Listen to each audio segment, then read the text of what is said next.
Hello, welcome to Sharks TV for our round 4 review of our clash with the Redlands Bombers. Matt, different circumstances for us this time. We're talking to you after a loss. Give us your feedback. What are your thoughts? Oh, well, I'm glad you're still talking to me for a start. No, look, we were terrific in a number of areas again on the weekend. Really happy with the majority of our work, but we just, a few areas got exposed on the weekend. Our inability to convert, probably didn't trap the ball in our forward line as feverishly as what we have in the past, and just I guess we played a top-notch side in Redland, and they were terrific. Their contested ball work was we were beaten for the first time this year, even though we still comfortably won our pressure acts. The contested ball is something we wanted to measure ourselves, and we were beaten by Redland in that area. It was a real game of swinging momentum, wasn't it?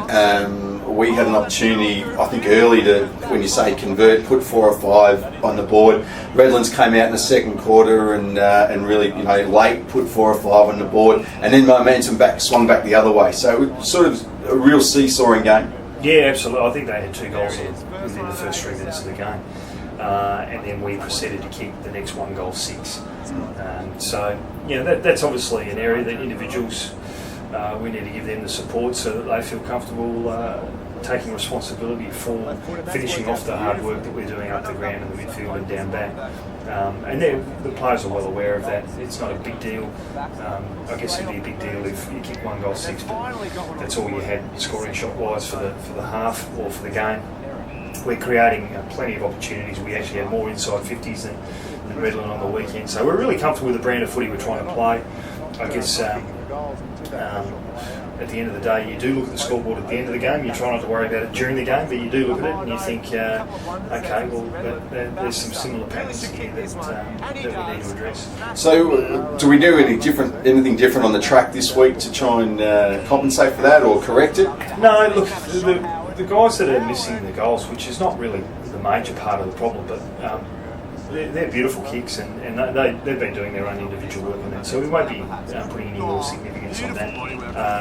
I guess some of our defensive efforts, late in the second quarter, and I guess being 15, 16 points up during the last quarter, you really want to, we pride ourselves on our defence, but we were able to be scored against really easily for the first time this year.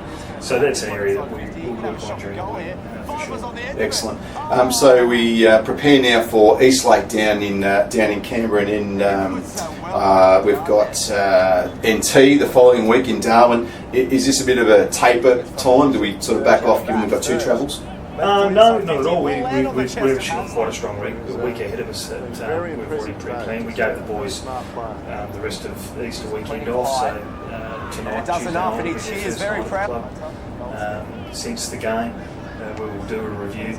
But we're going into uncharted waters because no team, or certainly no Queensland or Canberra or Sydney team, has travelled 2 weeks in a row. So the great Gary Fox is, well and truly,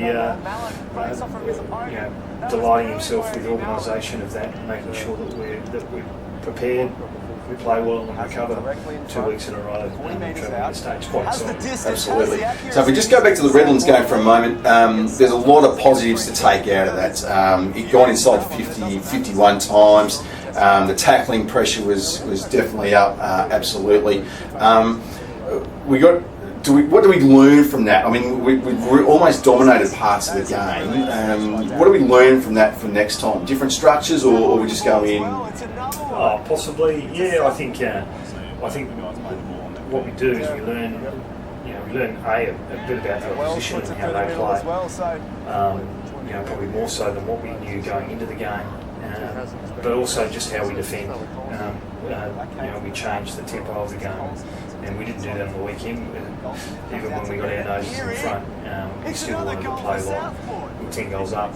And whilst at times it felt like we were controlling the game like that, the good opposition sides, you don't respect them, they come out the other way. And Eastlake, they've had a good win, so we'll be up against it again this week. Absolutely. So after 4 rounds, Southport Sharks sit 3-1. We've played the Gold Coast Suns, Aspley. We've travelled into state once, and we've come up against Redlands. At this stage of the year, we're still pretty positive about where we're headed. Oh, absolutely, very, very positive. We've got an opportunity to learn a fair bit about ourselves and move on. Absolutely. Fantastic. Join us next issue of Sharks TV when we preview our round 5 clash with Eastlake at Star Track Oval.